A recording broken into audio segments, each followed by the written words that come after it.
राधा स्वामी मरहा 22/1/69। ये सत्संग हनमकुंडा में शाम के 7 बजे हजूर परम दयाल जी महाराज फरमा रहे हैं। आप प्रेम पूर्वक सुने। मौज मालिक। मैं उम्मीद करता हूँ आप लोग खामोशी से बैठ जाएंगे। अगर जिन्होंने नहीं बैठना वो कृपा करके बाहर चले जाएं। तुम लोगों पर फीस लगनी चाहिए, फीस। तुमको मिलता है, आप भी पागल होते हो, मुझे भी पागल बनाते हो।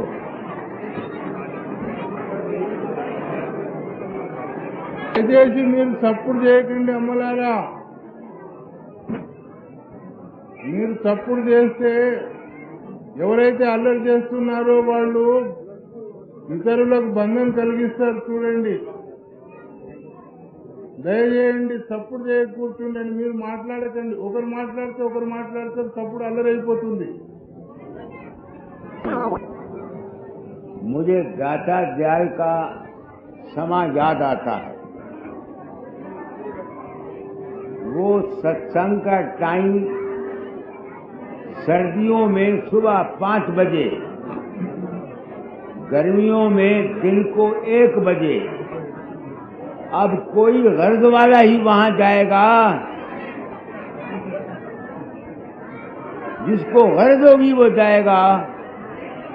जहां इन्होंने तमाशा बना दिया, ये सत्संग नहीं है। इस वास्ते फकीर हमेशा अपने में कोई ऐब रखते हैं ताकि उनके पास हर एक आदमी पहुंच न सके। मैं कुछ और बोलता हूं, तुम लोग कुछ और बोलते हो, क्या फायदा। अच्छा, राधा स्वामी। सुबह मैं नाम पर बोला था।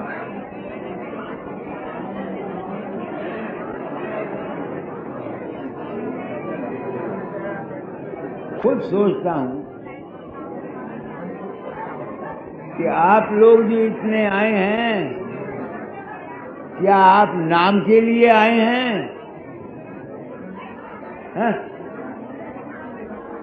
नहीं ना आए तो मैं बड़ा ही बेवकूफ आदमी हूं जो तुम लोगों के सामने नाम की बाबत जिक्र करता हूं, क्योंकि आपको तो जरूरत नहीं।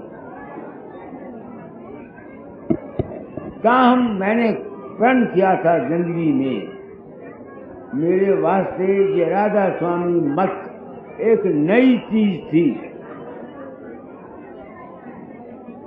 जिस मत ने तमाम का खंडन किया, एक नई बात बताई, तो मैंने प्रण किया था, कह दूंगा। मैंने बोला है कि नाम का इंतहाई हालत क्या है, जो सुबह मैंने कहा कि इंसान का जो सेल्फ है, अपना जो आत्मा है, जो हम हैं, वो अपनी हस्ती को गुम करके जुज़ कुल में मिल जाता। मगर क्या हिंदू शास्त्रों में इसका प्रमाण है? हाँ है। शास्त्रों में लिखा है, सबसे पहले सत्य को असत्य ने ढक रखा था। हिंदू शास्त्रों में लिखा हुआ है, सत्य को असत्य ने ढक रखा था। सत्य है ज़हूर, सत्य है हस्ती का प्रगट होना, ज़हूर में आना। वो कहां से आएगी? उस परम तत्व से। आज यही आरती तुम रोज गाते हो दाता के सामने, गाते हो कि नहीं गाते? ये जो आखिरी मंजिल है, सत्य को असत्य के रख रखना, ये तो पता कौन लेता है? ये वो होता है कोई जो हजार वर्षों के बाद संसार के अज्ञान को मिटाने के लिए कोई इंसानी रूप में आता है। ये वो होता है। हर शख्स को वहां की जरूरत नहीं है। वो क्या हस्ती है तुम समझ नहीं सकोगे। तुमको समझाता हूं। उसकी अंश तुम्हारे अंतर में है। उसका ज़हूर तुम सत हो, मगर जिस्म में आकर अगर अपने आप का मुतालिया करो तो तुम्हारा अपना आप जो सत है वो उस खोपड़ी में हमेशा रहता है। उसमें से एक तार निकलती है जो सारे जिस्म में कायम करती है। अगर वो तार अपने अधिष्ठान पर, अपनी जगह पर न रहे तो जिंदगी नहीं है। जिस तरह बिजली की बैटरी के अंदर ईएमएफ, इलेक्ट्रिक मोटर फोर्स, हर वक्त कायम है। 24 आवर्स उसमें ईएमएफ है, कुटस्थ है। उसमें से किरण निकलती है, नहीं समझ में आती है, वो सारा वर्क करती है। एक नहीं, मैं तो टेलीग्राफ इंस्पेक्टर रहा हूं। एक बैटरी से 10-10 पैरेलल लाइन की हम सर्किट बना लिया करते थे। तो उस एक कुटस्थ से ये सब संसार की किरणें फैली हुई। वो मालिक यहां नहीं है, वो कुटस्थ है वहां। मगर उसका ज़हूर सत्य में होता है। अब उस सत्य को हासिल करने के लिए तुम लोग क्या करते हो? गुरु के पास जाते हो, नाम लेते हो, सुमरन करते हो, ध्यान करते हो, सारा हमेशा क्या करते रहते हो? तुम में से पढ़ो क्या मंगलम, आज शब्द जो पढ़ा था। तुम लोग रोज शब्द पढ़ते हो। कभी किसी, मैं वहां शब्द पढ़ा मेरे दिल में, उसी वक्त ख्याल गया मंगलम गुरुदेव हाँ?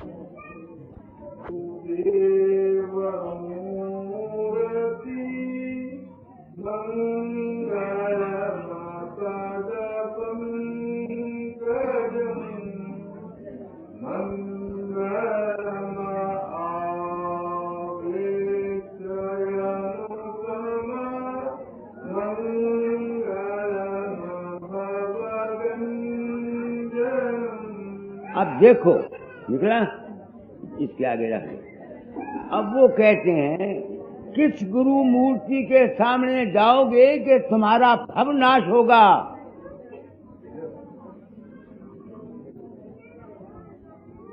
तुम आंखें खोलो, सत्संग के लिए आए हो ना। मेरे तुम में एक ड्यूटी है। पढ़ो इस कड़ी को, क्या है ड्यूटी? हाँ,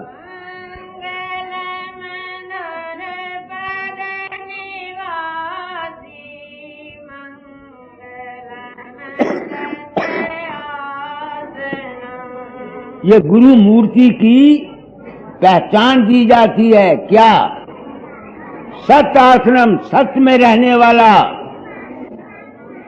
जिसके दर्शन से भव के दुख नाश होते हैं। जहां लिखा हुआ ना, राधा स्वामी नाम जो गावे सो तरे कल कले सब। अब वो कौन सा नाम है जिसके जपने से तुम्हारा बेड़ा पार हो सकता है? जुबान से राधा स्वामी कहने से, मुंह से राधा स्वामी कह के चिल्लाने से, बड़े जोर जोर से गाने से क्या तुमको तुम्हारा बेड़ा पार हो जाएगा? अगर ये होता तो ये गाने वाले सब के सब तर गए हुए होते। सोचो, आंखें खोलो। वो कौन सी गुरु की मूर्ति है? वो सत्य की गुरु की मूर्ति है। आगे पढ़ो। मंगलम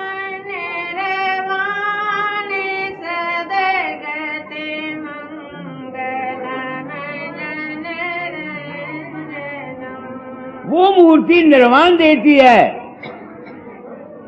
और जिंदगी को, इंसान को रंजन कहते हैं, खुशी का, आनंद का जीवन देती है। आगे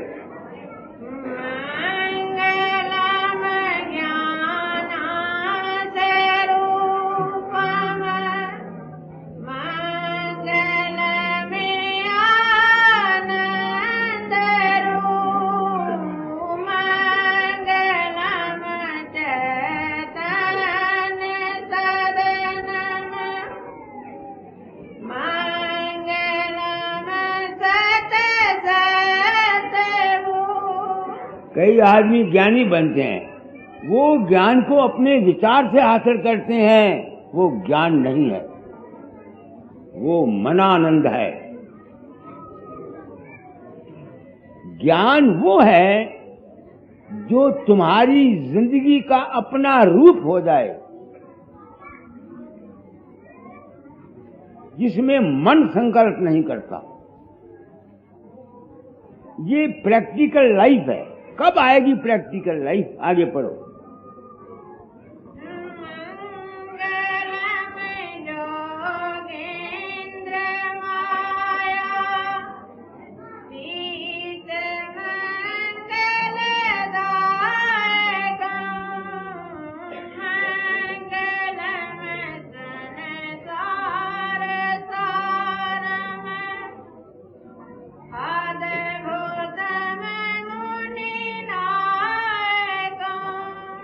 आगे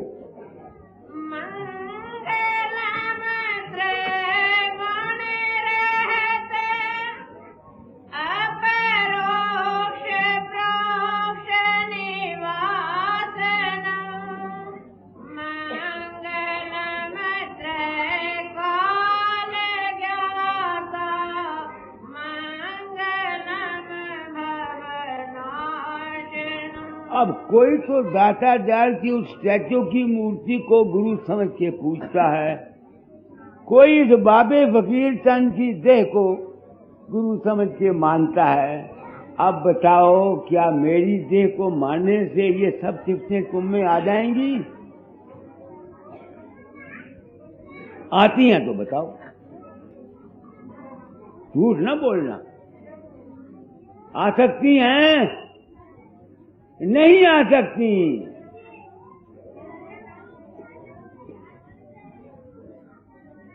पदम सिंह आंखें खोलो। सारी जिंदगी बाबा फकीर पाए नंदू सिंह महाराज जी, बाबा सावन सिंह कर करके तुम मर गए। तुम्हें मिला क्या? बस यही मिला ना कि एक आनंद का जिक्र आ गया, समझे न? आ गए, खुशी में आ गए, बस किराए पर ले ली और आके हनुमकुंडा आके ठहर गए और जाके ये ठंडा पटा दिया, हम महाराज जी के दर्शन करके आए हैं। गुरु के तो दर्शन अगर हो जाएं तो ये सब सिफतें इंसान में आनी चाहिए। तुम में सत्य आश्रम पना आना चाहिए, मायातीत पना तुम में आना चाहिए, त्रिगुण आत्मक के जगत से तुमको निकल जाना चाहिए। मगर क्या इस फकीर चंद के दर्शन करने से तुम पार हो गए या हो सकते हो? सोचो, कौन सी गुरु की मूर्ति है जो तुमको तुम्हारा बेड़ा पार करती है?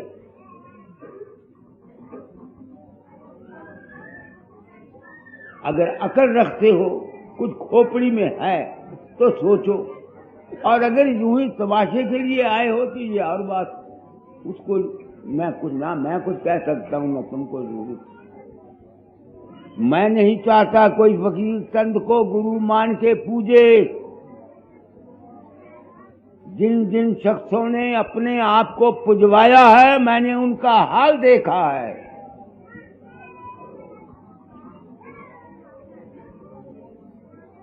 जिन जिन शख्सों ने अपनी देह को अज्ञान में जीवों को रखकर पुजवाया है, मैंने उनके जिंदगियों के इंजाम देखे हैं।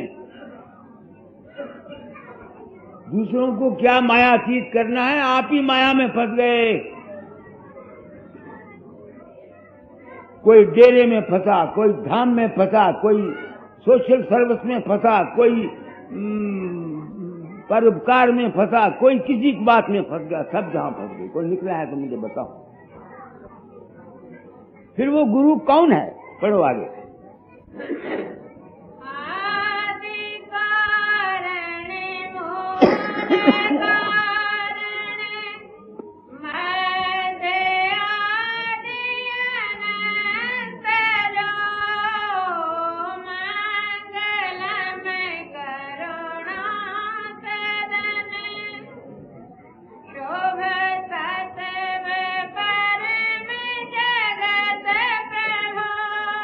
ये मैं क्यों कह रहा हूं?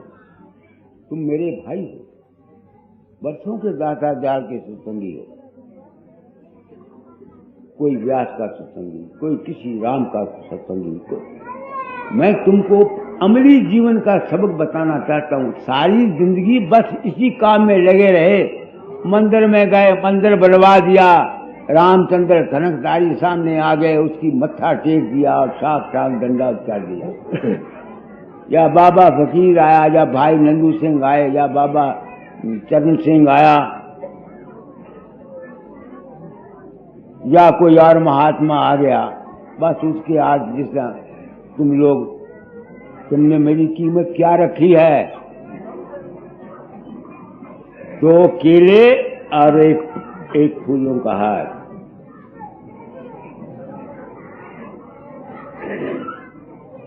यही कीमत है ना? कुछ और भी है? और भी वो देते हुए मेरी बाजुओं को थकाते हो, हैं? मुझे दुखी करते हो, और फिर ये फख्र से कहते हो कि हम बाबा जी की पूजा करके आए हैं। तुम बाबा जी की पूजा करके आए हो कि बाबा जी को दुख दे के आए हो?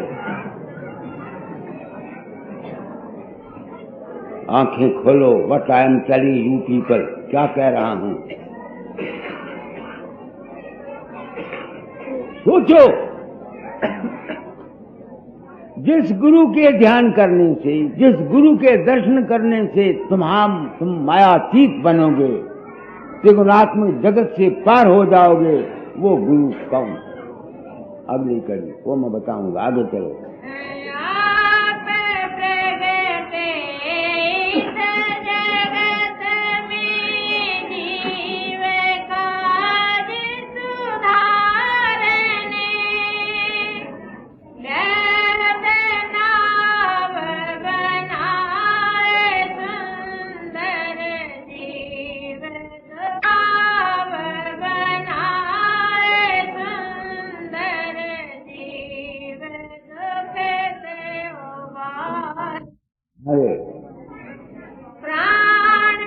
ड्यूटी।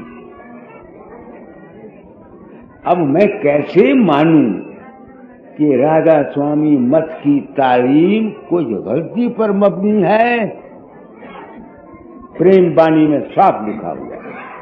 तो जो शख्स अपने अंतर में प्रकाश को देखता है, सावित्री ओम भूर्भुवः स्वः महाजना तपा सत्यम तत्सवितुर्वरेण्यम भर्गो देवस्य धीमहि धियो जो न प्रचोदयात्। जो उस सावित्री नूर को अपने अंतर में देखता है, वही गुरु के चरण हैं। और जो शब्द को सुनता है, हिंदू शास्त्रों में इस नूर का नाम है पार ब्रह्म, और नाम शब्द का नाम है शब्द ब्रह्म।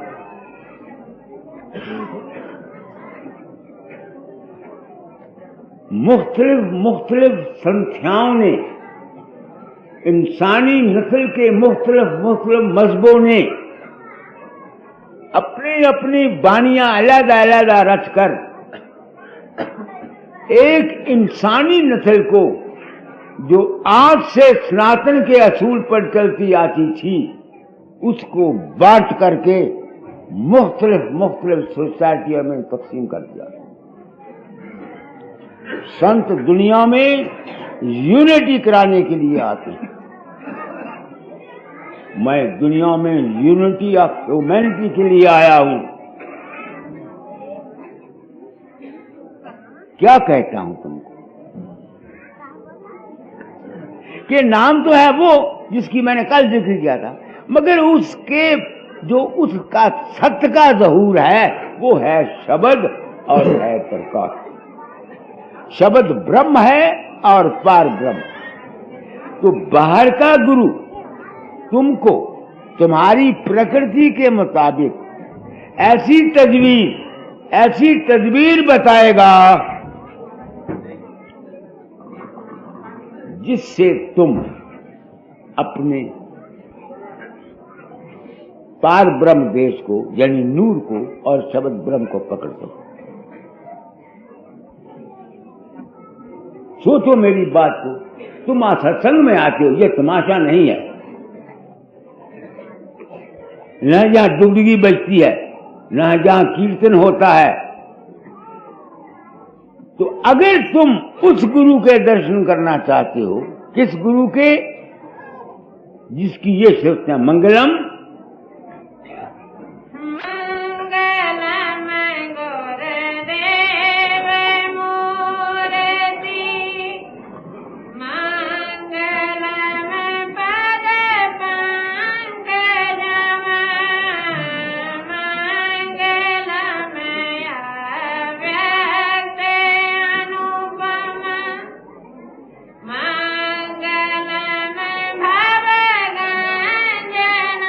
तो जब तक तुम अपने आप को इस पार ब्रह्म देश में और शब्द ब्रह्म देश में नहीं ले जाओगे,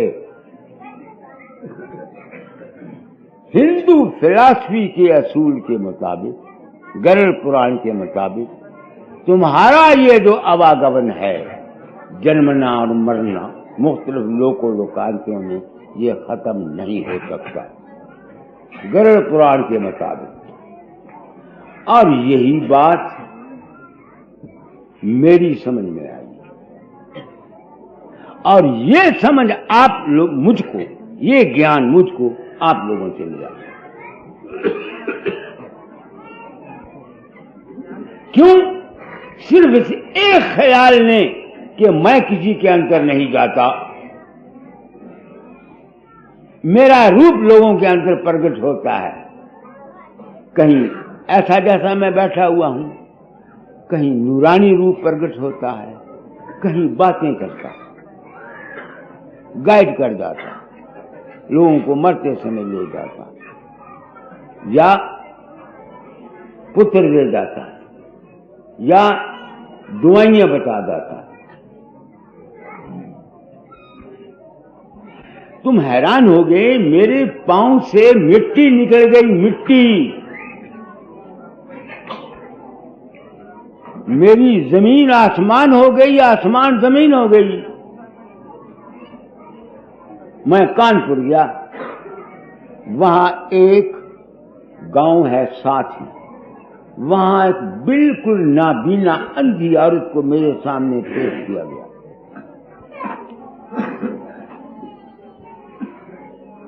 वो कहती है, बाबा जी, मैं कहा कितनी देर से अंधी है? कि 22 साल से।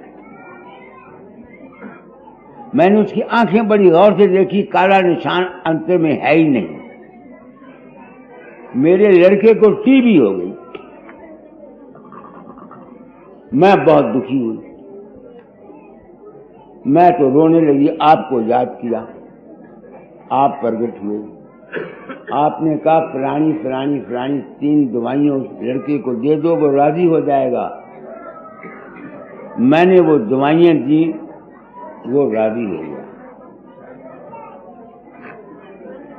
आगे मेरा भाई जी ये ख्याल था कि शायद लॉ ऑफ रेडिएशन मेरी जाती हो, तो मैं तब मानूं मेरी लॉ ऑफ रेडिएशन गई है होशियारपुर बैठे की। अगर मुझे टीबी का इलाज आता है तो, जब मुझे टीबी का इलाज ही नहीं आता तो मेरे अंदर से टीबी की रेडिएशन कैसे निकल सकती है?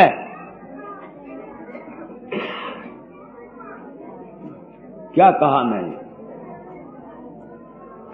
क्या कह रहा हूं आप लोगों को? क्या साबित हुआ? ऐ इंसान, तू खुद पूर्ण है।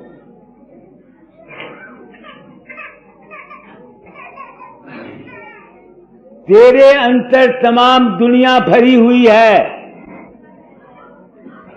वो जो आखिरी अवस्था है नाम की, वो भी तेरे अंतर। सत्य और प्रकाश की भी हस्ती तेरे अंतर, मन की भी हस्ती तेरे अंतर, जिस्म की भी हस्ती तेरे अंतर। ओम पूर्णम पूर्णमदः वेद मंत्र। ऐ इंसान, तू खुद पूर्ण है।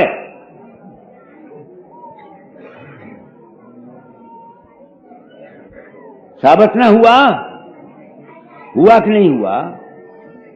आगे किसी वक्त मेरा ये ख्याल था कि शायद कोई ध्यान करता है मेरा, मेरी रेडिएशन उसके पास जाती होगी। हाँ? अब मैं सोचता हूं क्या मुझको टीबी का इलाज आता है? मैं नहीं जानता, मुझे नहीं पता। मर जाना है, 4 दिन की जिंदगी है। मैं ब्राह्मणी का जाया हूं, फकीर हूं। इस दुनिया की झूठी दौलत, इस दुनिया की झूठी इज्जत, इस दुनिया की झूठी मान को फकीर लोग क्या कर देते हैं और दुनिया के कुत्ते इसको चाटते हैं।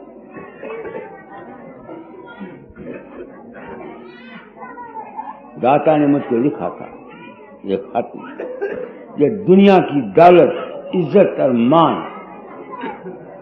फकीर लोग क्या कर देते हैं, उल्टी कर देते हैं और दुनिया के कुत्ते इसको चाटते हैं।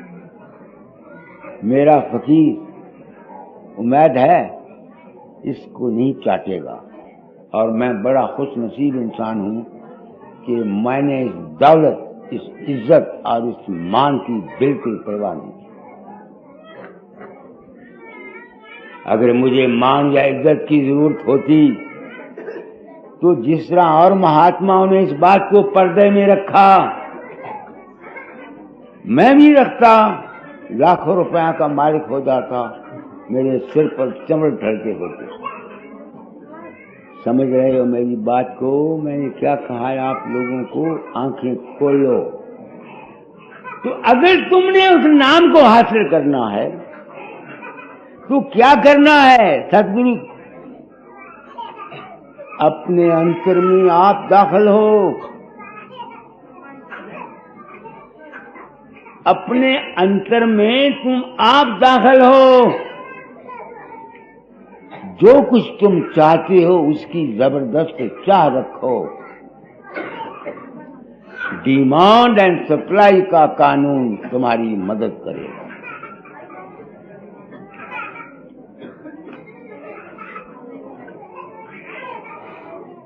मांगो और मिलेगा।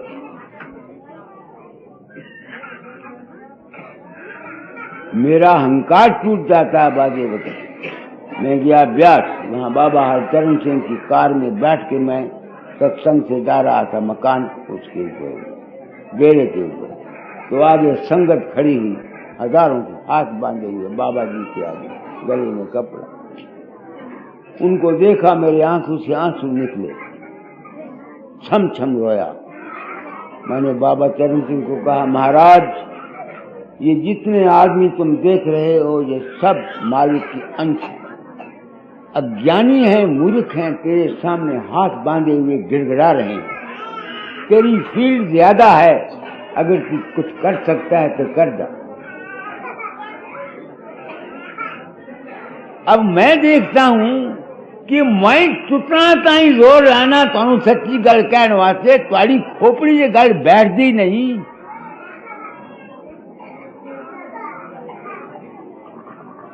कोई कसर छोड़ता हूं? I spare no stone on earth. कोई दकीका नहीं छोड़ता तुम लोगों को सच्ची बात समझाने के लिए, मगर तुम्हारे ऊपर इस माया का और काल का इतना असर है कि ये दुनिया तुमको मीठी लगती है, नहीं समझ में आती है। तो हमारा असली घर है वो, हमारा अपना ज़हूर है, प्रकाश और शब्द, मगर हम इस दुनिया में फंस गए। हम उसके अधिकारी नहीं हैं। सुबह मैंने वादा किया था कि अधिकारी बनाने की मैं आपको कुछ कहूंगा। अब सुनो।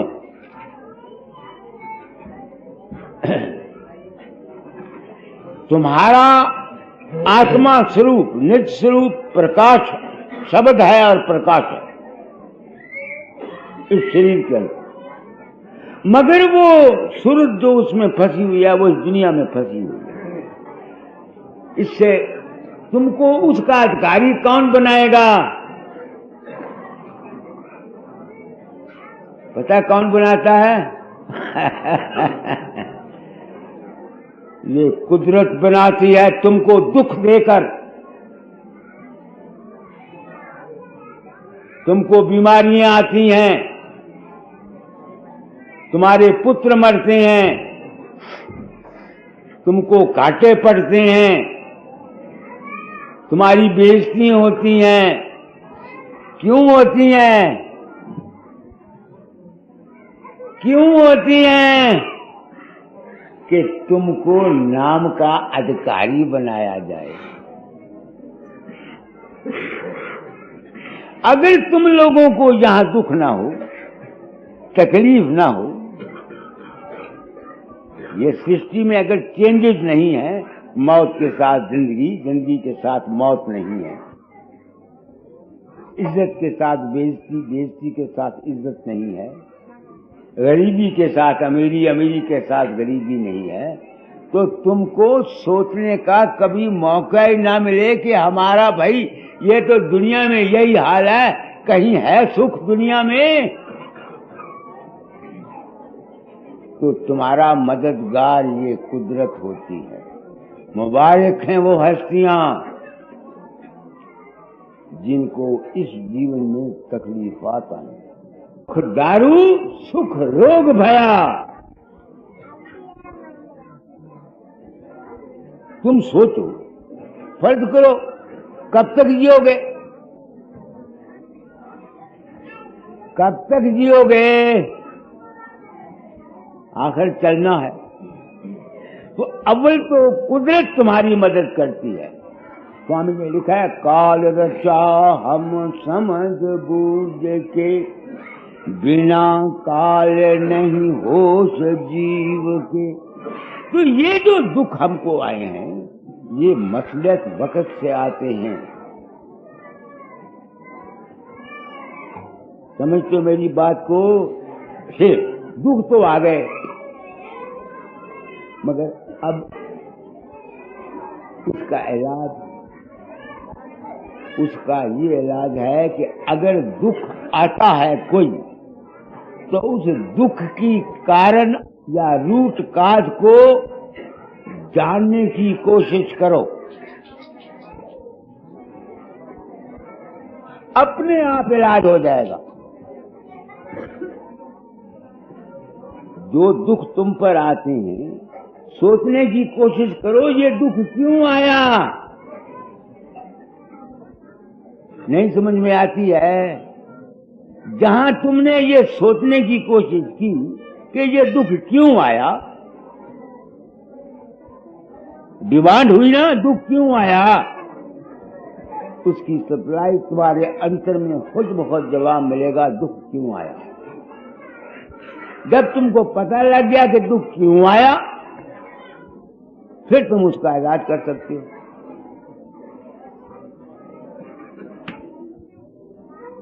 क्यों दक्षिणाचार्य गलत कह रहा हूं? तो जो शख्स अपने दुखों के मतलब सोचता नहीं है, तो ये सोच और समझ कौन देता है? सत्संग देता है। सत्संग देता है। कुछ अपना तजर्बा होता है, कुछ दूसरों का तजर्बा होता है। हिंदू फिलॉसफी में इन दुखों का कारण जीव को उसके कर्म बताए हैं। चाहे याद हो गई, उसके कर्म बताए हैं। कर्म भाई, तुमने जो कुछ किया हुआ है उसका फल मिलता है या कि नहीं? अब जिस शख्स को ये यकीन हो गया कि ये मेरा अपना कर्म था, इस जन्म का या पिछले जन्म का। उसको ये यकीन हो गया कि कर्मों का फल हमको मिलता है, तो फिर उसकी क्या ड्यूटी है? उसकी ड्यूटी है कि अपने कर्म को अनुकूल बनाए। जिस बुरे कर्म का नतीजे से हमको ये दुख मिला है, हम वो कर्म दोबारा बुरा ना करें। ये है इसका इलाज। मैंने ये किया, मैंने ये किया।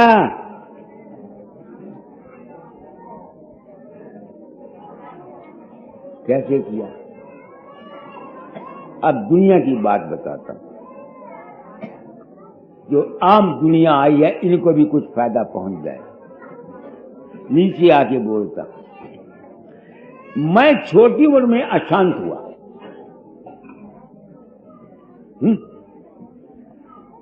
कुछ पिछले कर्म, कुछ मेरी अशांति दाता के पास ले गई। 9 साल तक, 1905 से 1916 तक, 11 साल तक मैंने बथेरा ही प्रेम किया, बथेरा ही साधन किया। न तो मेरे अंदर शब्द खुला और न खुला प्रकाश, मगर प्रेम का जज्बा जरूर। दिल में दाता से प्रेम जबरदस्त। बसरे बगदाद चला गया, 12 साल वहां रहा। कभी छुट्टी आया, क्योंकि मेरा मानसिक और शारीरिक ब्रह्मचर्य कायम रहा। 12 साल के बाद घर आया। दाता ने कहा औलाद पैदा करो। मैं गृहस्थ में खंड खीर समझी, ज्यादा मुबाशरत से पड़ा। वो जो मेरी शांति बसरे बगदाद में मुझको मिली थी, वो खत्म हो गई। नहीं समझ में आती है तो फिर मैं रोया। क्या हो गया मुझको? मैंने उसका कारण दरियाफ्त किया, काज देखा, सबब देखा। बेशर्म होके कह जाता हूं, जब स्त्री के भोग के बाद 2-4 दिन मेरी हालत होती, उसमें मुझे ज्यादा अशांति हो मैं महसूस करता। जब कोई 15 दिन या 20 दिन अपने आप को अलग रखता सिमरन ध्यान की तरफ, तो मुझे शांति मिलती। तो मेरी अकल ने माना कि ये मेरी अशांति का कारण मेरा मानसिक और शारीरिक ब्रह्मचर्य की गिरावट थी। और यही बात मेरे अंतर से आवाज आई, जहां काम तहां नाम नहीं, जहां नाम नहीं काम। रवि रजनी दोनों ना मिले, एक और एक जा।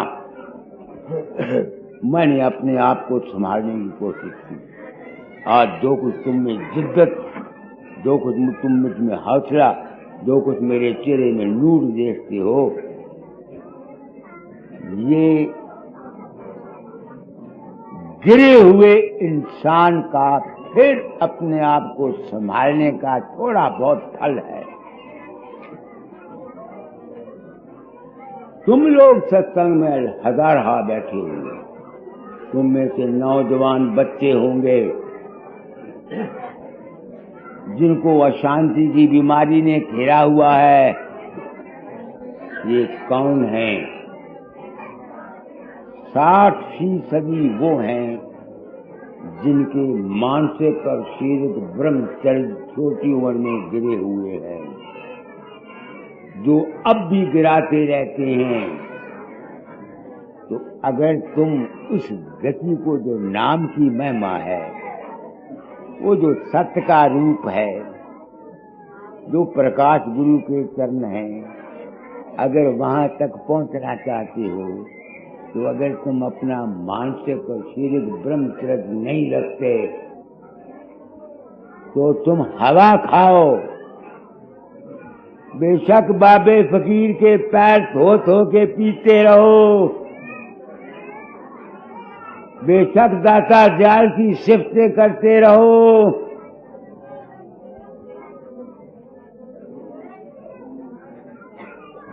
इंसान के अंतर मेरा तजर्बा साबित करता है। तुम ईश्वर को 50,000 रोज गाली निकालो, तुम्हारा कुछ नहीं बिगड़ेगा।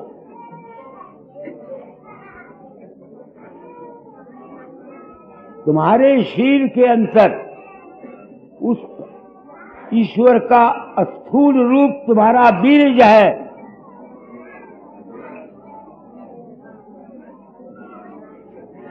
जो इसको बेफायदा जाया करता है, किबलत वक्त जाया करता है, जरूरत से ज्यादा इसको खर्च करता है, उसमें अशांति, क्रांति, वहमियत का आना उसके भाग में है। ये बात मेरा तजर्बा था। अब सुनो, आंखें खोल के सुनो, कानों के पट खोल रे तेरे भले की कहूं। सुनो क्या कहता हूं, गीता को पढ़ो, वहां कृष्ण कहता है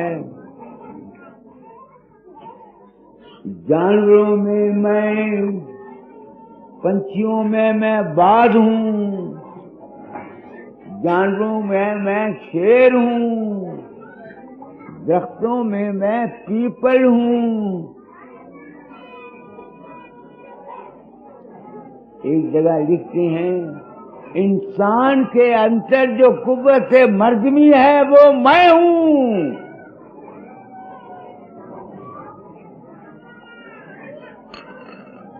सोचो,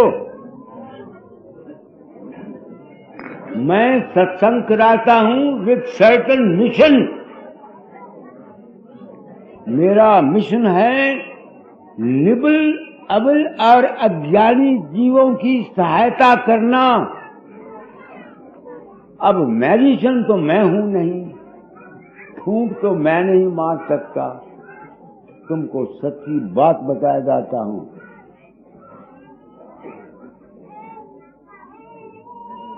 दुनिया में जितने हमारी अशांति और दुख का मुख्य कारण है, ये हमारा मानसिक और शारीरिक ब्रह्मचर्य की गिरावट है। इस गिरावट में सबसे ज्यादा जिम्मेवार हमारे माँ बाप हैं।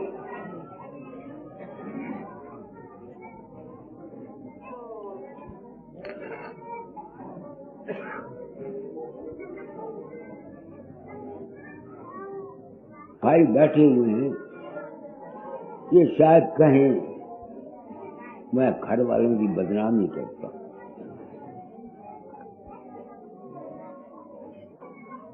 बच्चा मां के पेट में होता है, 4th मंथ से 9th मंथ तक उसमें जान होती है। अगर अभिमन्यु मां के पेट में रहता हुआ अर्जुन की उस बात को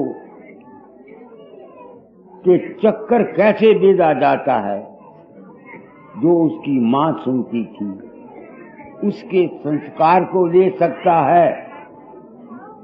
सिर्फ सुनने से जो मां ने अभिमन्यु के चक्कर, अर्जुन ने चक्कर भेदने का सिर्फ जिक्र ही किया, उसके सुनने से जो उसके दिमाग पर अभिमन्यु की मां के ऊपर असर आया, अगर वो असर अभिमन्यु को पर तारी होकर जवानी में उससे चक्कर को भेद करा सकता है, तो जब स्त्री और पुरुष बच्चा पेट में होते हुए भोग करते हैं तो वहां तो मां खुद काम आतुर हो रही है, उसने काम की बात सुनी नहीं।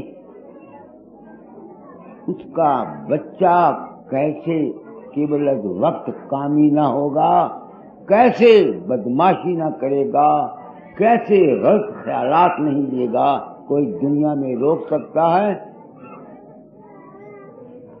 तुम आए हो मेरे पास, मैं बुलाने गया था, सत्संग के लिए आए हो ना? है? तो मेरे सिर भी कोई ड्यूटी है। मैं हूं वक्त का गुरु, तुमको सच्चा ज्ञान दिया जाता हूं, अमल करोगे पार हो जाओगे, नहीं तो तुम जानो तुम्हारा काम जाने। कोई तुम्हारे घर से खाया नहीं, खाया हुआ होता तुम मेरी बात को सुनते। हमने अपनी जिंदगी दे करके ये चीज हासिल की है। ये राज़े मुफ्ता तुम लोगों को मैं मुफ्त बांटता हूं। मुफ्त की कदर कोई करता नहीं है।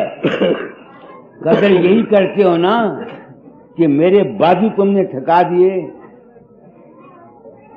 चलता हूं तो पांव को हाथ लगाते हो, रब न करे कि ठोकर लगे तो सिर मेरा पाट जाए। होश की दवा करो। जो मेरी ड्यूटी है मैं उसको पूरा कर रहा हूं, जो तुम्हारी ड्यूटी है अगर इंसान हो तो उसको पूरा करो।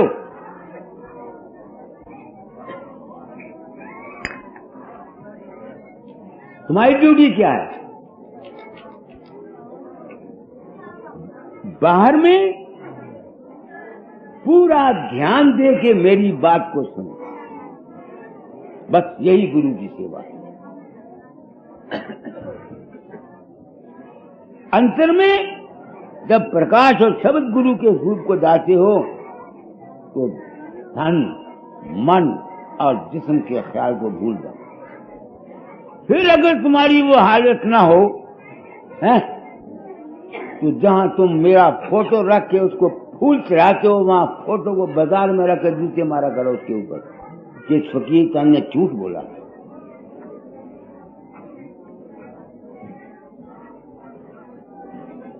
सोचो मैं क्या कह रहा हूं। तुम सत्संग में आए हो, मैं चाहता हूं तुम्हारी कुछ जिंदगी बने। तुम्हारे में से कितने ही नौजवान तबके के बच्चे हैं मेरे पास, कितने ही तुम आए हुए हो। बूढ़ों के लिए मारे गौर है, जवानों के लिए और मारे। मैंने तुमको बोला कि हम जो कुछ करते हैं मैंने दूसरी जमात में जब पढ़ता था मैंने एक हवालदार के मुंडे की कलम दवात चोरी की।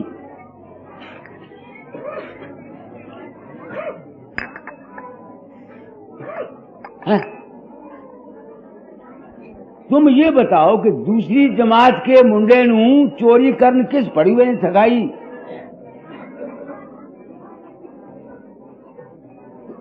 किसने सगाई? कुदरती जज्बा था ना। वो कुदरती जज्बा क्यों आया? मेरी मां चोर।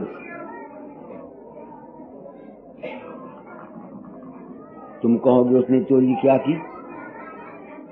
मेरी मां कहा करती थी मेरा बाप सिपाही था। मैं जब ये कहता हूं मेरा बाप सिपाही था, मेरा जिस्म में 2000 खून बढ़ता है। लोग अपने माँ बाप को गरीब समझ के शर्माते हैं। Poverty is a blessing. तुम समझते हो कि नहीं? क्या कहा? कोई शर्म है इसमें? फख्र है मुझे कि मेरा बाप सिपाही था।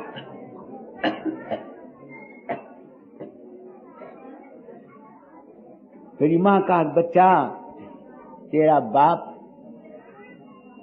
पुलिस वाले पैरा होता है ना बाहर, तो वहां से पैसे तनख्वाह के अलावा कुछ मिल जाते हैं, सभी लेते हैं। तो मुझे प्रेम से कहा कि बच्चा मैं तेरे प्यो दिखी से तो पैसे कट के चुरा लैंदी होंगी सी, फिर की कर दी सी, मैं रख छड़ दी होंगी सी, अपने को जोड़ दी होंगी सी। फिर एक बारी तेरे बाप लूंदड़े आए, स्मॉल पॉक्स की किस्म होती है छूत की, तो बोल नहीं सकता था, तो पुलिस वाले ने उनको अस्पताल ले गए। तो जब चलने लगे तो बाप बोल नहीं सकता था। तो मेरी माँ कहती है बच्चा तेरे बाप ने मस्टर्ड को ऐसे किया और ऐसे कहा पैसा नहीं है। मैंने वो 80 रुपए जोड़े हुए थे, मैंने जोड़ के उसके कमर के साथ बांध दिए। वर्ल्डली पॉइंट ऑफ व्यू से मैं इसको चोरी नहीं गिनता,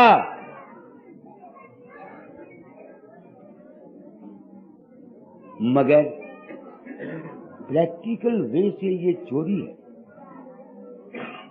उस वक्त मैं मां के पेट में था, तो अगर मैंने चोरी की तो कौन सा चोरी किया? अरे इंसानी नस्ल, अगर तेरी औलाद खराब है, औलाद को किस लिए बुरा कहता है? अपने आप को बुरा कहता। तूने क्या किया? समझते हो इस वक्त भारतवर्ष में क्या हो रहा है? लाख दुनिया कोशिश करे कि नौजवान तबके की इस्लाह हो, कभी हो नहीं सकती, क्योंकि इसका रूट का इस वास्ते मैं कहा करता हूं, मैं स्त्रियों का गुरु औरतें बना रहा हूं, इसलिए नहीं कि ये स्त्रियां गुरु बन के इनको लूटें, इसलिए कि मैं तो हो गया बेशरम, मैं तो हो गया बेशरम। ये औरतों को बेहतर तालीम दे सकती हैं, नेशन के बनाने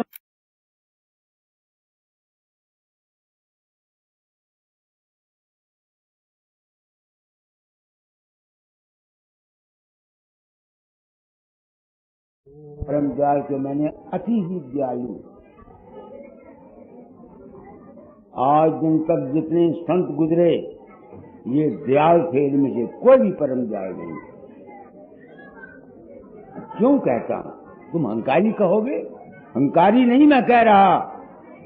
तुम सोचो, कभी किसी संत ने पब्लिकली ओपनली तारीरों में ये राज खोल के बताए हैं जो मैं बताता हूं? कह गए सब, या कोई उनका गुरुमुख चेला हुआ धर्मदास जैसा, उसको कह दिया, राज बता दिया और फिर उसके मुंह पर लगाम जोड़ दी, धर्मदास तो लाख दो भाई, चार भेद बाहर नहीं जाए। मैं परम दयाल हूं, मैं इस जिंदगी में जो कुछ सीखा सब मुफ्त देता हूं, फ्री डिस्ट्रीब्यूट करता हूं। इसकी कदर कौन करेगा? जिसको, जो दुनिया में दुखी है, जो दुनिया में अशांत है। तो मैंने कहा था मैं सबब बताऊंगा। क्या बताना चाहता हूं? कि अपने दुखों का इलाज ढूंढो।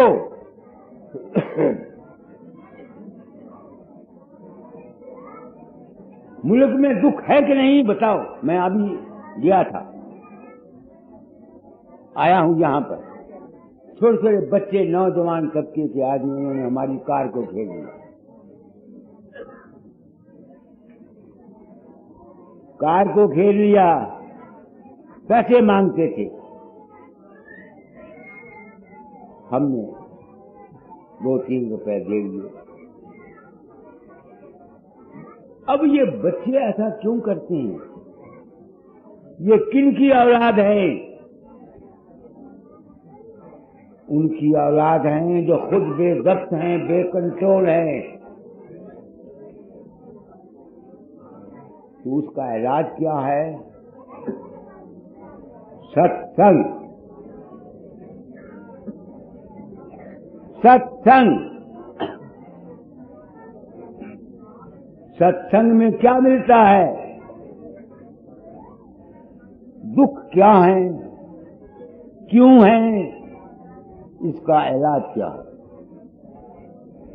यही गौतम बुद्ध ने कहा है ना, गौतम बुद्ध का जब नाम रोशन हुआ क्यों, तो उसने सारी जिंदगी तप किया कि नहीं किया, उसके तप का यही कारण है। संसार में दुख है, क्यों है, उसका इलाज क्या। यही 3 बातें थी ना जिसके ऊपर गौतम बुद्ध ने अपनी सारी जिंदगी को रिसर्च कर करके उसने अपना बुद्धिज्म को जारी किया।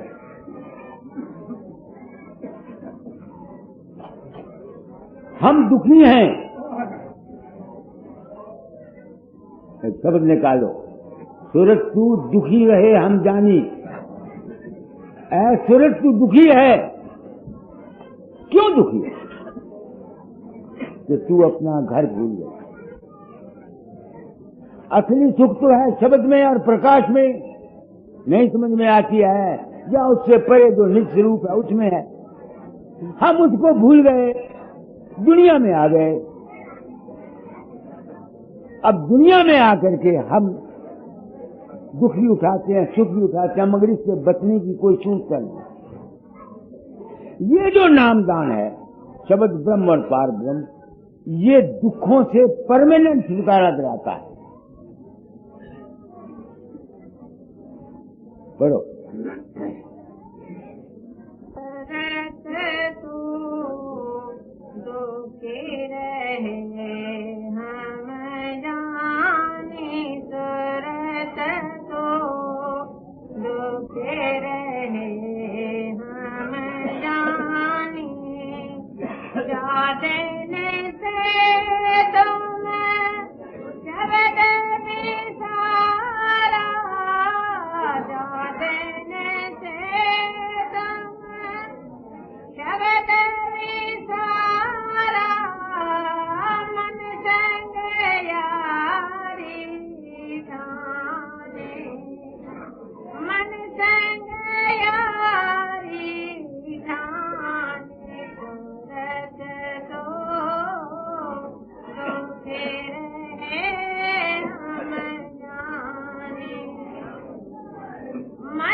ये परमार्थ है, ये है परमानेंट एटर्नल पीस के हासिल करने का तरीका। समझते मेरा मतलब नहीं है, मगर वो उसके तो हकदार बहुत कम है। उसके हकदार कौन होगा? जिसको दुनिया में ठोकरे खाने के बाद तजर्बा हो जाएगा कि इस जिंदगी में सुख नहीं है। मगर सबको तो ये तजर्बा नहीं होता। मैंने एक छोटी उम्र में मेरे बाप ने शादी कर दी, उसके बाद एक दूसरी शादी कराई। अब अगर मैं अपनी औलाद को कहूं कि भाई तू ब्याह न करा, कोई मेरी सुनूंगा? हाँ? नहीं ना सुनेगा। इस वास्ते संत जीव को तजर्बे से गुजारने के लिए काम देते हैं। उनकी शेख दुर्गादास मेरे मित्र थे, बसरे बगदाद में रहे हैं, वो जवान थे। उनकी घर में शादी का इंतजाम हुआ। उन्हें मुझसे पूछा, मैं था वैरागी। मैंने कहा क्या करना है, शादी करा के छोड़ दे। बात आई चली, मैं आया थाम, वो भी आया। देखो मैं क्या कहता हूं। तो उसने दाता को पूछा, महाराज मेरी शादी का बंदोबस्त है। मैंने फकीर टन से पूछा था, वो कहता क्या करने है शादी करा दे। तो दाता बड़े हंसे। अच्छा तू फकीर टन जो पूछ, तूने अपनी 2 क्यों कराई, मुझे एक भी नहीं करने देता। नहीं समझ में आती है। इस वास्ते गुरु वो है जो जीव को जिंदगी के तजर्बे से गुजारे। तो जब तक किसी को तजर्बा नहीं होता, वो इस दुखों से बचने का कभी यत्न कर ही नहीं सकता। पहले उसको फंसाओ दुनिया में, फंसे। जब वो फंसेगा उसको तजर्बा हो जाएगा, नहीं समझ में आती है, फिर उसको होश आएगी। जब तक इंसान फंसता नहीं, ये नहीं कि पिछले जन्मों के कर्मों के अनुसार जिनकी पहली श्रेणी पास हुई होती हैं, उनके लिए और तरीका है। मैं जनरल मासूद की बात कर रहा हूँ, नहीं समझ में आती है।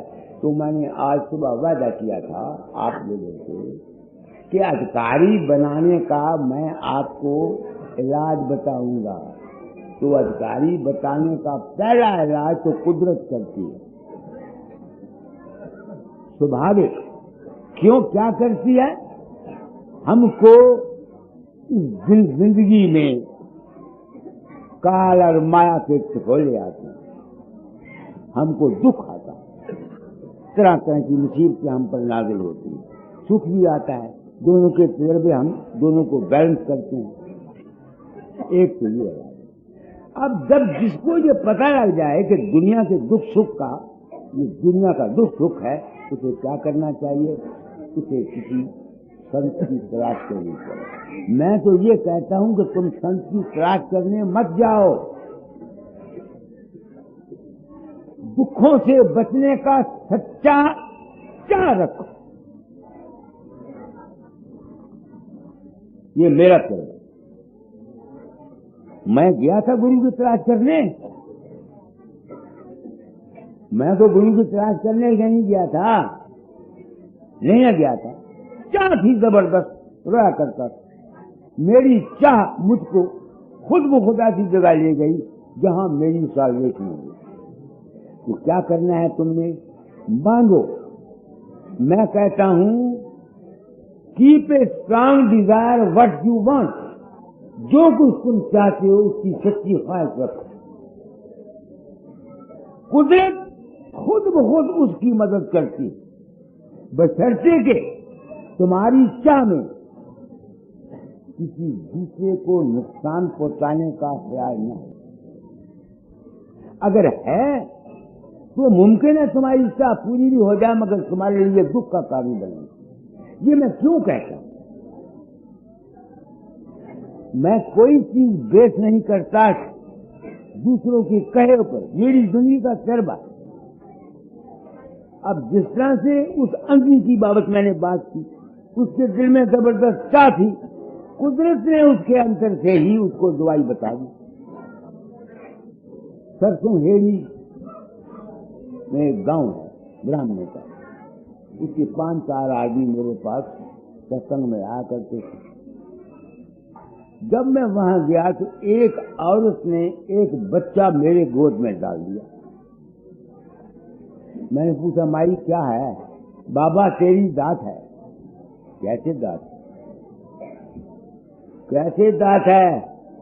बाबा 18 साल हो गए मेरी शादी हुई को, मेरे बच्चा कोई नहीं था। मेरा ससुर आपके सत्संग में जाता है, आपकी फोटो मेरे घर में पड़ी जाती है, वो मत्था टेकते रहते हैं। तो एक दिन मेरी सास और ससुर दोनों इकट्ठे बातें कर रहे थे कि लड़के को का औलाद नहीं, उसकी दूसरी शादी कर दो। मैंने सुना, मैं बड़ी दुखी हुई। अपने कमरे में आई, दरवाजा बंद किया, रोने लग गई। और तो मुझे कोई भगवान नजर नहीं आया, क्योंकि मेरा ससुर आपको पूछता था, मैंने आपको आराधना शुरू कर दिया, आपके आगे रोने लगी, बाबा मेरा क्या हाल। वो कहती है औरत कि उसके मकान के अंदर रोशनी हो गई, जिस तरह जब दिन चढ़ा उसमें मेरा रूप प्रकट हुआ, नूरानी। वो कहती है आपके हाथ में नूर का बच्चा था। आपने कहा ले तू रोती रहती, तेरे बच्चा होगा। मैंने बच्चा को लिया, वो सीन खत्म हो गया, फिर अंधेरे काल दिया। उसके 11 महीने के बाद मेरी लड़का हुआ। अब ऐ संसार के प्राणियों, ये मैं कसम क्यों खा रहा हूं? क्योंकि मैं ब्राह्मण होने के नाते ये समझ गया हूं कि मुझे जो कुछ मिला पिछले कर्मों का फल मिला। अगर आज मैं सच्ची बात दुनिया को नहीं कहता और अपना मान ले जाता हूं फाल्स, जब मैं नहीं गया उसके अंदर, तो क्या मैं मुजरम नहीं हूं? मैं अपने कर्म को, ये जितने महात्मा गुजरे आज दिन तक, मैं निर्भय होकर कह जाता हूं। किसी का क्या इंजाम हुआ होगा मरने के बाद, ये तो भगवान जानता है। मगर चूंकि इन्होंने पर्दा रखा और अपना मान लिया, मेरे ख्याल में ये कर्म के चक्कर से बच नहीं सकते। बच गए होंगे, मुझे पता नहीं, मैं डर गया। क्यों? मैं भागवत हिंदू हूं, ब्राह्मण हूं। भागवत में क्या लिखा हुआ? तो अकल की दुआ करो। कृष्ण के मुंह से अर्जुन ने गीता सुनी। गीता के लिखने वाला भी तो वेद व्यास, और भागवत के लिखने वाला भी वेद व्यास। अगर हम ये मान लें, अगर की बात कहता हूं, तो भागवत में तो ये लिखा हुआ है कि जब 5 पांडव मरे तो युधिष्ठिर को धर्मराज के सामने पेश किया गया, तो वो कहते हैं भाई तुमको स्वर्ग मिलेगा, मगर तुमने एक पाप किया हुआ है। क्या? तुमने पालिसी से काम लिया था, अश्वत्थामा हता ना जाता कि नरा वा कुंजरा। अब मैं सोचता हूं कि युधिष्ठिर जैसा सत्यवादी पुरुष भी अगर एक थोड़ी सी पालिसी के लिए सचमुच नरक में गया, तो अगर फकीर संत तू इस बात को पर्दे में रखकर अपना मान लेता है कि बाबा फकीर इतना करने वाला है कि लोगों को देता है, पुत्र दे जाता है, नहीं समझ में आती है, मैं डर गया। इसलिए संसार को मैं कहना चाहता हूं, हल्फिया बयान करता हूं, मेरे चीज को कुछ पड़े मैं झूठ नहीं बोलता हूं, मैं उस आरोप के अंतर नहीं हूं। दुहाई रब, मुझे कोई पता नहीं, ना मैं ये फास्ट नेम लेना चाहता हूं और न मुझे इस फास्ट नेम की जरूरत है। ऐसे ऐसे वाकयात मेरे सामने आए जहां एक लड़का 3rd मिडिल का इम्तिहान देने गया, साइंस का पर्चा नहीं आता था, हाल में बैठा वो रोने लगा। उसके माँ बाप सत्संगी थे, मुझे नहीं मालूम था कि उसके माँ बाप सत्संगी हैं, मैं नहीं जानता था, क्योंकि उसको संस्कार था। वो रोने लगा, बाबा तुमको याद किया, तू आ गया। तूने कहा मैं तेरे मेज के नीचे बैठ जाता हूँ, पर्चा हल कर देता हूँ। आप मेरे मेज के नीचे बैठ गए, साइंस का पर्चा डिक्टेट किया, मैंने लिखा, 100 में से 98 नंबर उसको आए। अब मैं जब ये बात सुनता हूँ तो किस नतीजे पर पहुंचा? मैं तो ज्ञानी। ऐ इंसान, तेरा रक्षक और तेरा भक्षक तेरे अंतर में है। वो सच्चा साहिब, वो सच्चा सदगुरु, वो सच्चा मालिक ऐ इंसान तेरे दिल में है।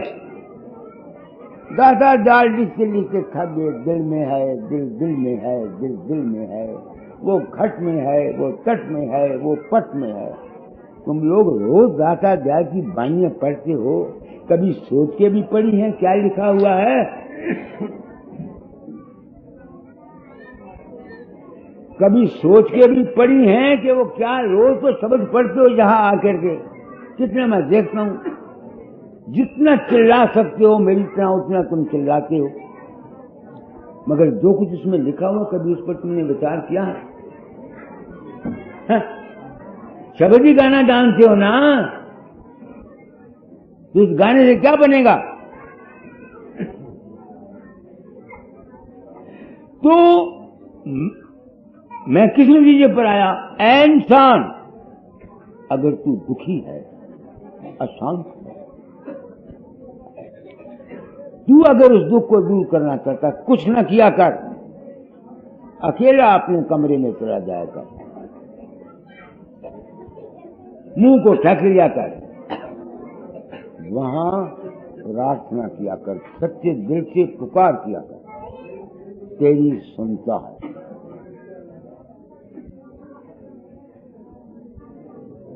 ये नहीं कि मैं आगे किसी की मदद करता हूं, दुहाई रब दी, दुहाई रब दी, दुहाई रब दी, मैं कहीं नहीं जाता। तुम्हारी खुशी है कोई मेरा ध्यान करे, तुम्हारी खुशी है मेरा ध्यान ना करो। मैं तो ना अपने आप को, स्वामी ने लिखा है, पूजवाने आपको न पूजे गुरु को। तो गुरु कहाँ रहता है इसको तुमने पूजा करनी? गुरु तो शब्द स्वरूप और प्रकाश स्वरूप तुम्हारे अंतर रहता है, उसको तो कोई पूछता नहीं। तुम तो मुझे ही 2 केले और एक हार मुझे ही देते हो। मुझे केले देने से या हार देने से क्या तुम तर जाओगे? तरोगे नहीं, डूब जाओगे। क्यों डूबोगे बताऊं सच्ची बात? तुम हो, अगर कोई आदमी तुम्हें ज्यादा तंग करता है बार बार, सत्संगियों को तो छोड़ दो, तुम्हारे अपने बच्चे हैं, माएं बैठी हुई हैं, जब इनका बच्चा इनको बार बार तंग करता है, तुम क्या देती हो ना, सड़े हुए जवानी मर जाए तू पीछे हट जा, मेरी जान खा ले तू, मर जा परे। औरतें कहती हैं कि नहीं, बच्चों को कहती हैं? अरे भाई, जब तुम्हारे बच्चे तुमको तंग करते हैं, तुम माँ होती हुई उसको बददुआ देती हो, जब तुम लोग मुझे खामखा तंग करते हो, तो अगर खुदा न करे मेरे दिल से बददुआ निकल जाए, वो तुमको जला देगी। क्योंकि संत की विल पावर बड़ी स्ट्रांग होती है, याद रखना इस बात को। पेड़ चार की भक्ति, ये भक्ति तुम कर रहे हो, ये है गुरु भक्ति जो इस वक्त अगर तुम कर रहे हो तो। क्या गुरु भक्ति? दर्शन करे बचन पुण्य सुने, सुन सुन कारण तुम मन में गुने, गुण गुण काढ़ लहे तिस सारा, काढ़ सार तिस करे आहारा, कर कहने मतलब में कौन कहता है कि फूल प्यार? इसके मेरा कहने का मतलब नहीं, जो तुम अज्ञान की भक्ति करते हो ना, हाय ये ना, ये फायदा। तो आज का टॉपिक था नाम के हासिल करने का विधि। पहली विधि तो कुदरत करती है कि तुमको दुख मिलता है, हमको दुख मिलता। दुख के कारण क्या है मैंने बता दिया। विषय वकार का जीवन, हमारे विषय वकार का जीवन, हमारी खुदगर्जियां,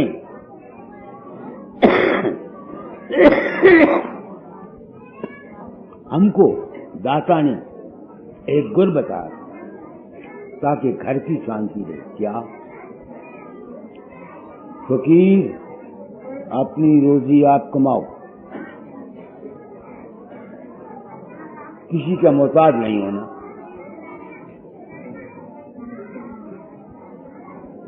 जो लड़का मोहताज होता है माँ बाप का, वो जलील होता है। जो बड़े भाई का या किसी रिश्तेदार पर ही डिपेंड करता है, वो जलील होता है। इस वास्ते मेरी तालीम ये है कि ऐ नौजवान बच्चों, try to stand on your own legs. अपने पांव पर आप खड़े होने की कोशिश करो। मैं तुमको अपना एक वाकया बताता हूं। मैं श्रीरामवाली में मुलाजम था, वहां से आया 18-19 दिन बेकार रहा। वो शरबत छूट गई, नहीं मैंने अप्लाई की, वो जगह नहीं मिली। नौजवान बच्चों को कहना चाहता हूं, मेरी पहली औरत के पांव पर गंभीर था, राम रखी उसका नाम था। तो बाप मेरा इमरान खान शहर में एक मकान रह के वहां रखता था, उसका इलाज वगैरह कराता था। तो दुशहरा आ गया, मैं राम का भगत था। मैंने माँ को कहा, माँ 1 रुपया दे दो। उन्होंने कहा, बच्चा मेरे को है नहीं, तेरा पिताजी आम गया दे।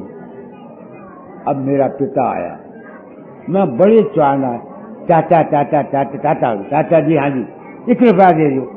की करना है? मैं कह जी 8 आने से कोई लाने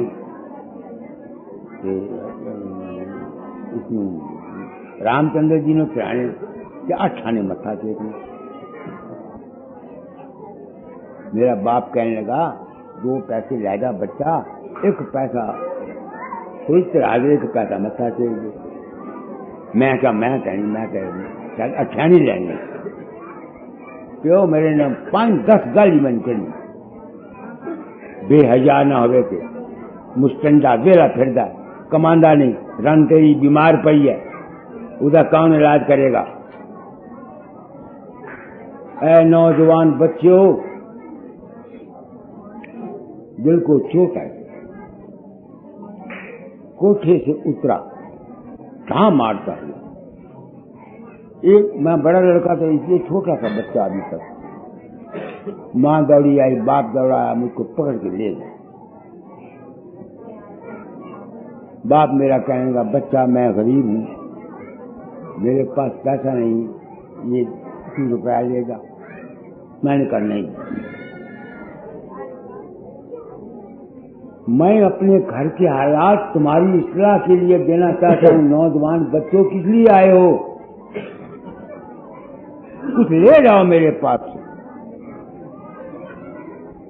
ताकि तुम्हारी जिंदगियों की खर्च हो जाए। नहीं समझ में आती है? लेक्चर देना, राम राम जपन नाल सारी दुनिया नहीं सुधर सकती। राम राम के जपने से कुछ और मार्ग है। अच्छा, मेरी औरत सी राम रखी, उसने मैंने बुलाया। मैंने कहा, ये बाबूजी कान जो मैं 60 रुपये बड़ी मुश्किल नाल जमा करके रखे, तुम ये ले जाओ। मैं कहा मैं ले जाऊं। मेरे पास एक करेक्टर बाई स्माइल की किताब होती थी, 1.25 रुपया कीमत की। मैं बाजार जाके 10 आने को बेच दी। दुशहरे का दिन था, 4 आने रामचंद्र जी को चढ़ाए, 4 आने के फूल चढ़ाए। जब दुशहरे रावण को आग लगी, शाम को आया, वो जगह मेरे सामने आती है, इमरान खान। जब कोई नहीं देखता था, मोड़ था गली का, वहां मैंने दोनों गोडे टेके जमीन पर। मैंने कहा, हे राम, मुझे तौफीक दे, मैं किसी के आगे ऐसा ना करूं।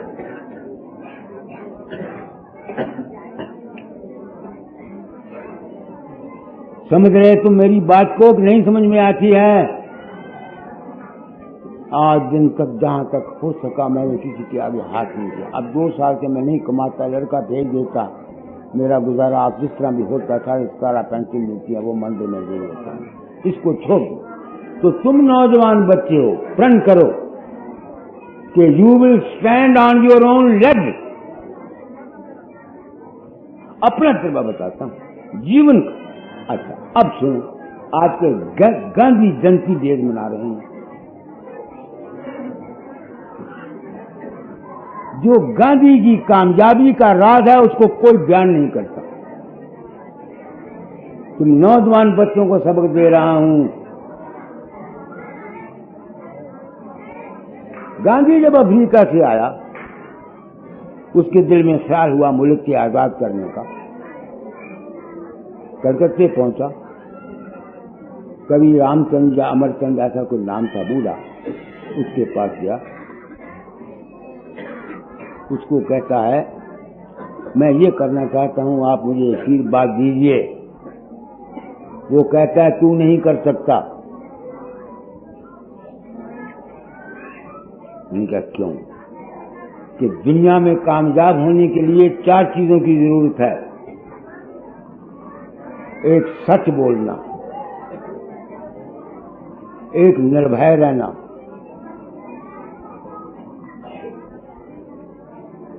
दूसरा छंछोरी तबीयत का ना होना, शार्ट टेम्पर्डनेस नहीं होनी,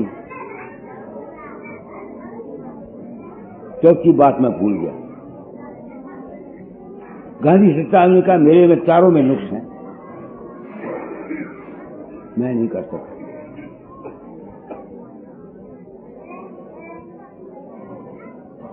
उन्हें कहा इसका इलाज यह है कि तू मानसिक और शारीरिक ब्रह्मचर्य रख, तब ये सिफतें तुम में आएंगी।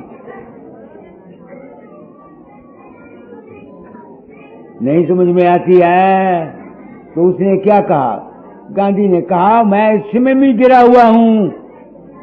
गांधी ने अपना कच्चा चिट्ठा लिखा है, उधर बाप की जान निकल रही थी। वो बड़ा मैं नमस्कार करता हूं ऐसे आदमी को, कुछ शर्माया वो।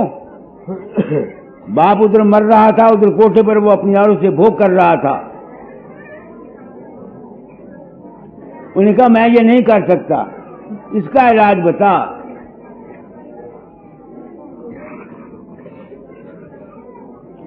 तो कवि अमरचंद ने कहा तू किसी को प्यार करता है, किसी की इज्जत करता है, कोई इष्ट है तुम्हारा? उनका मेरा इष्ट कोई नहीं। मैं मां को पूछता था, वो मर गई। कहने के मर गई है तो उसकी फोटो को यहां रख के उसके सामने सच्चा प्रॉमिस कर कि मैं अपने काम के अंग को काबू करूंगा। जब तक तू इस काम के अंग को काबू नहीं करेगा, तू ये 4 सिफतें तुम में आ नहीं सकती और तू जिंदगी में कामयाब नहीं हो सकता।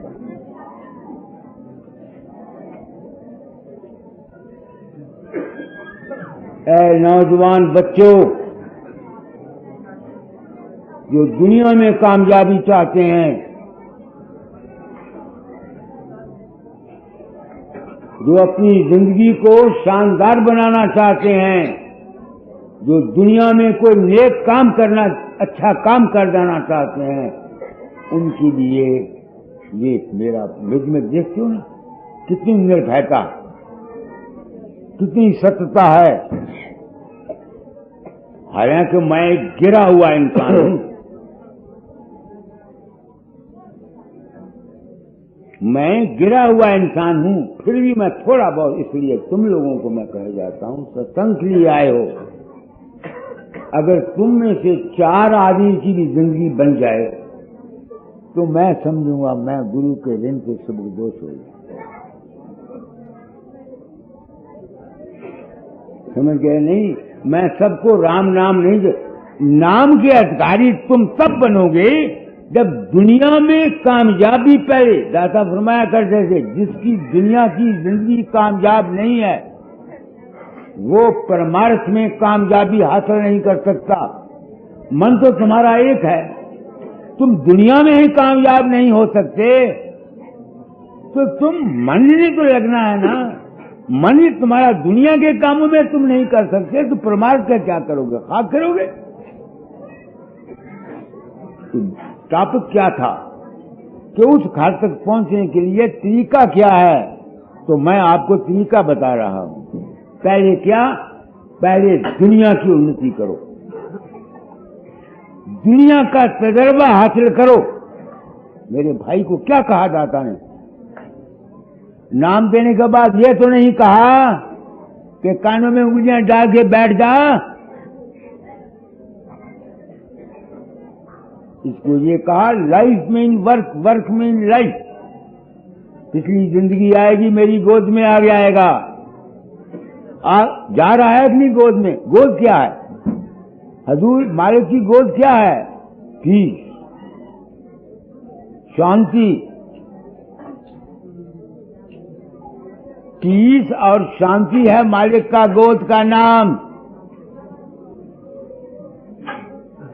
दुनिया ने राधा स्वामी मत को समझाया तो हुआ।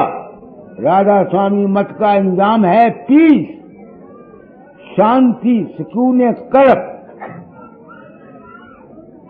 यही जब मैं 1905 में चिट्ठियां लिखता था दाता दयाल को, तो उन्होंने लिखा था, फकीर तेरे ख्यालात की मैं कदर करता हूं, मैंने हकीकत, असलियत और सच्चाई और शांति राधा स्वामी मत में हजूर मौला मुकद्दस की जात से हासिल की। अगर तुमको इस रास्ते पर चलने से इनकार न हो तो तुम मुझको लाहौर आके मिल सकते हो। नहीं तुम्हारी समझ में आती है मैंने क्या कहा है? तो ऑब्जेक्ट ऑफ संत मत इज पीस, मगर ये पीस आएगी कब? जब तुम पहले दुनिया में काम करोगे। जब तक तुमको दुनिया का तजर्बा नहीं है, तुम शांति हासिल कहां से करोगे? समझ गए मेरी बात को? तुम नौजवान तबके के आदमी हो। मैं तुमको एक अच्छी और सच्ची बात, हतेशी बन, स्वामी जी की वाणी है, कोई सुनो हमारी बात रे, कोई चलो हमारे साथ रे। कोई सुनो हमारी बात रे। समझ तो मेरी बात को नहीं समझ में आती है, वक्त बहुत हो गया। संत मत का इंजाम क्या है? शांति। यही दाता ने मुझे कहा मुझे मिला, और यही जिस दात पाक ने राधा स्वामी मत चलाया है वो शब्द निकालो, मेरे परम गुरु दाता रे, तुम ही मेरे, यानी तुम राशि मत ने, दुनिया राशि मत पर मजाक करती है, उन्होंने राशि मत को समझा नहीं। राधा स्वामियों को अपना पता नहीं कि राशि मत है क्या। राशि मत क्या देता है? शांति। मगर शांति के हासिल करने से पहले तुमको दुनिया के तजर्बों की जरूरत है। ये गुरु बेहतर जानता है कि तुमको किस काम में डाले। मुझको इस काम में डाला, मुझे 2 आदमी का तजर्बा है, या भाई जी को, मेरे भाई का तजर्बा, इनको यही था ना, लाइफ में वर्क, वर्क में लाइफ, ओल्ड एज में मेरी गोद में आ जाओगे। है देख लो, नन मैट्रिक लड़का होता हुआ 2,500 रुपया तनख्वाह लेके रिटायर हुआ। किसकी बरकत? गुरु की बरकत। मुझको देखो, 3rd मिडिल क्लास मुंडा, कोई राय साहब नहीं, कोई पैसे वाला नहीं, कोई इन्फ्लुएंस नहीं है। आज तुम देख लो मैं कहां पहुंचा। किसकी बरकत? गुरु की। तो गुरु क्या करता है? गुरु तुमको नाम देता है, जिस नाम से तुम्हारा लोक भी सुधरे और तुम्हारा परलोक भी सुधरे। यही करो, पढ़ के बंद कर दो सत्संग को। हाँ,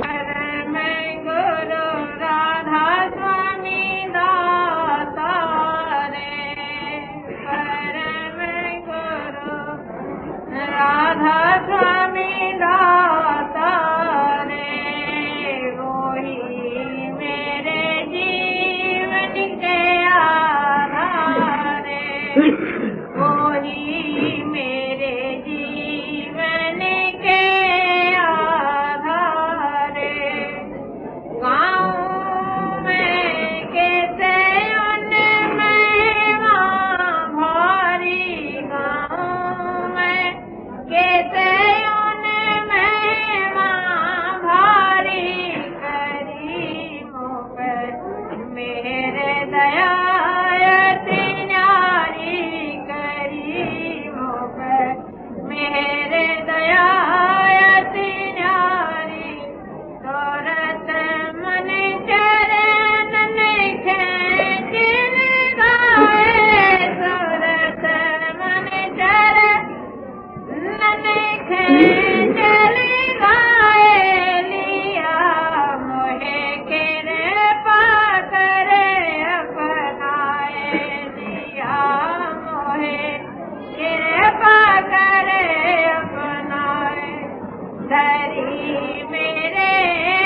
की गति मति अगर मैं अपार सिखाई घट में केरे बाधा सिखाई घट में केरे बाधा दिखा कर मन में सभी विकार दिखा कर मन में सभी विकार दया कर देते सहज निकार दया कर लेना सहज निकार। अब देखो क्या लिखा है, विकार उठते रहे हजूर महाराज कहते हैं, जो भी इंसान है इसमें विकार आते रहते हैं। There is none on this earth who can boast that he is pure in all respect. वो कहते हैं मेरे अंदर में विकार आते रहे मगर सत्संग की बदौलत दया करके उन विकारों को मैं निकालता रहा। आगे जगत के भोग सभी दिखलाए भाव उन चित से दिया हटाए। जगत के भोग हजूर महाराज को थोड़े मिले, जितना राय साहब हो गया उस वक्त में हजूर महाराज 40 रुपए के क्लर्क भर्ती हुए थे, पोस्ट मास्टर जनरल के रिटायर हुए, कितनी बड़ी पोजीशन है। तो वो कहते हैं जगत के भोग मुझे सारे दिखा दिए, भोग ये भोग तब उपराम हुआ। जो शख्स बगैर भोगे हुए किसी भोग को छोड़ता है वो छोड़ नहीं सकता, फंस जाएगा।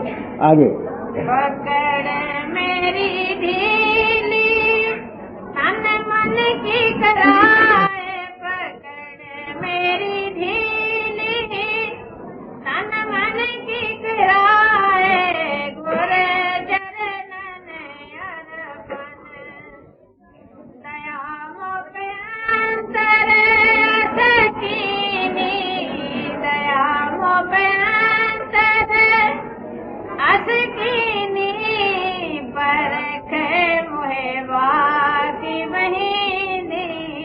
अब देखो मैं दया मेरे पर हुई कि नहीं हुई, अब परख आ गई ना आप लोगों की दया से। असल में जो कुछ मैं देखता था उसमें रात क्या था नहीं समझ में आती है। आगे घात माया मन किए वो भात, घात माया ने किए वो भात, निरख दे वो ही बख्शी ये जात, निरख दे वही बख्शी जात। माया यानी अकल ने बहुत कुछ हुआ मगर समझ दे करके अनुभव दे करके मुझे शांति मिली।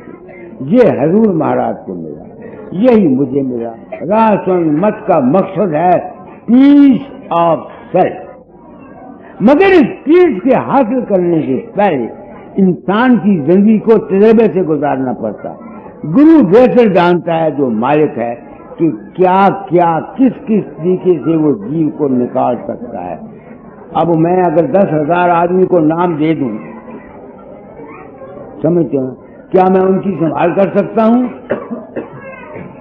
बताओ, कर सकता हूं संभाल? नहीं कर। इसको कहिए जितने गुरु मैं निर्भय होकर कह जाता हूं 5-5, 6-6 हजार को नाम देते हैं महाराज, ये नाम नहीं देते, ये अपना नाम, अपना डेरा, अपना धाम, अपना त्वाम हासिल करते हैं, ये नाम नहीं देते। जिस तरह एक डॉक्टर के पास ज्यादा से ज्यादा 20-25 आदमी को रोज दवाइयां दे देगा, दुनिया ने तो नाम समझा हुआ एक बाजार का सौदा। एक होशियारपुर जी का आदमी मेरे को आया, हाँ ठीक है बाबा जी नाम दे दो। मैं ठीक था तुम्हारा, मैं क्या नाम, तुम समझते हो कि नहीं? ये भेड़ चाल है, ना कुछ समझता है ना कुछ सुनता है। क्या वक्त हो गया भाई सज्जनों? 9:45 घंटे बकरिया में मैं जो कुछ कहना थी तो हम कह देता, तुम समझते हो कि नहीं? अब ये दाता जाने सिपाही का काम है soldier, I am a soldier. सिपाही को हुक्म मिल जाता फायर, वो फायर कर देता है। हमारे रम में ड्यूटी थी, हमने कर दी। इसका क्या असर होगा इसका मुझे पता नहीं। आई तेरे सिद्ध पर आप आ जाते हैं, मैंने सुना दिया सबको। राजा स्वामी तेरी दया का दृढ़ विश्वास हुआ, चरणों में पड़ा निज दास हुआ। तेरी दया का दृढ़ विश्वास हुआ, चरणों में पड़ा निज दास हुआ। पैरों में तीदो कर जोरी, अर्ज सुनो राधा स्वामी मोरी। संसार से सहज उदास हुआ, चरणों में पड़ा निज दास हुआ। तेरी दया का दृढ़ विश्वास हुआ, चरणों में पड़ा निज दास हुआ। सतपुरुष तुम सतगुर दाता, सब जीवन के पिता और माता।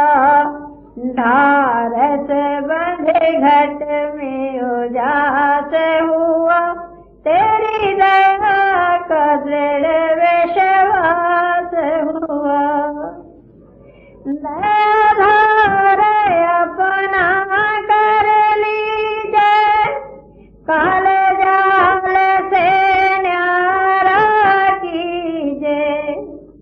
तब समझूंगा माया का नाश हुआ, तेरी दया का दृढ़ विश्वास हुआ।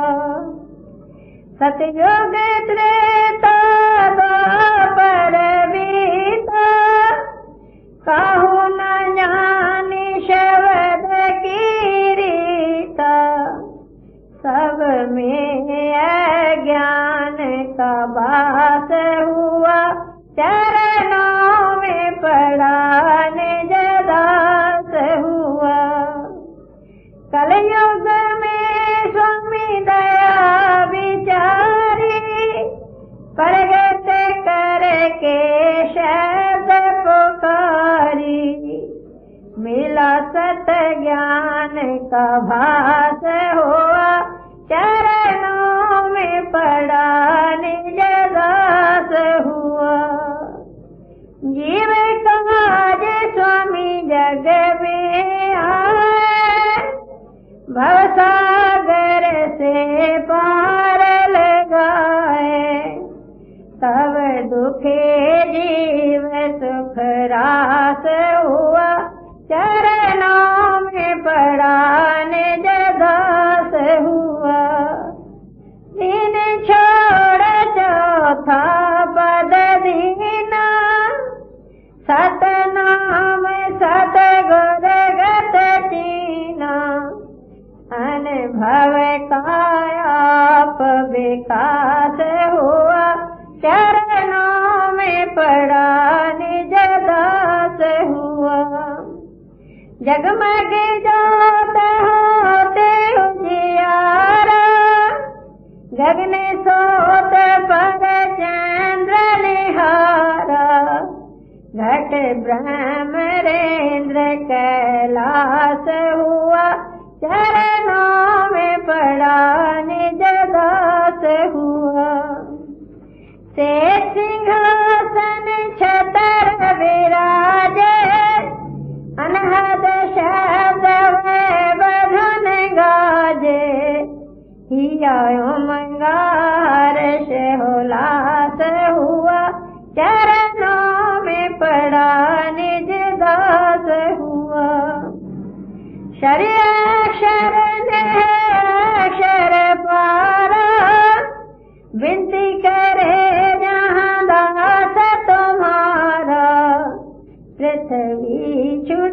गुजरे आकाश हुआ, चरणों में पड़ा निज दास हुआ। लोके आलोक पाऊं सुख धामा, चरण शरण दीजे विश्रामा। राधा स्वामी चरण निवास हुआ, चरणों में पड़ा निज दास हुआ। तेरी दया का दृढ़ विश्वास हुआ, चरणों में पड़ा निज दास हुआ। राधा स्वामी।